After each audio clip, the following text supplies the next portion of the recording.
Exam time table வந்ததுலேருந்து எங்கே போனாலும் படினே சொல்லிட்டு இருக்காங்களா? பேனிக் ஆகாதீங்க. உங்கள் சப்ஜெக்டை ப்ராக்டிக்கலாக வீக் பை வீக் எப்படி பிளான் பண்ணலான்றதுக்கு ஸ்டெப்ஸ் பார்க்கலாம். Step number 1, divide your weeks. உங்கள் எக்ஸாமுக்கு அரவுண்ட் 15 வீக்ஸ் இருக்கும். அதில் ஃபர்ஸ்ட் 12 வீக்ஸ் படிக்கிறதுக்கு வச்சுக்கோங்க. லாஸ்ட் 3 வீக்ஸ் கம்ப்ளீட்டாக ரிவிஷனுக்கு. Step number 2, group your subjects. நீங்கள் டெய்லி படிக்கும் போது ஒரு டஃப் சப்ஜெக்டோட இன்னொரு ஈஸி சப்ஜெக்டை கிளப் பண்ணி படிங்க. இப்படி பண்ணும்போது உங்க பிரெயின் ஆக்டிவா இருக்கும், பர்ன் அவுட் ஆகாது. Step number 3, set weekly target.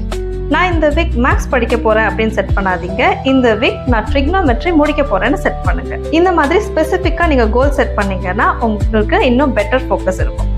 Step number 4, keep Sundays flexible. Sundays அந்த வீக் படிச்சது எல்லாத்தையும் ரிவைஸ் பண்றதுக்கு ஆர் ஏதோ ஒரு டாபிக் மிஸ் பண்ணியிருந்தீங்கன்னா அன்னைக்கு கேட்ச் பண்ணிக்கோங்க. இப்போலேருந்து யார் ஸ்டார்ட் பண்றீங்களோ அவங்க தான் சக்சீட் ஆவீங்க. லாஸ்ட் மினிட் வரைக்கும் போஸ்ட்போன் பண்ணாதீங்க. Plan, prepare and stay consistent.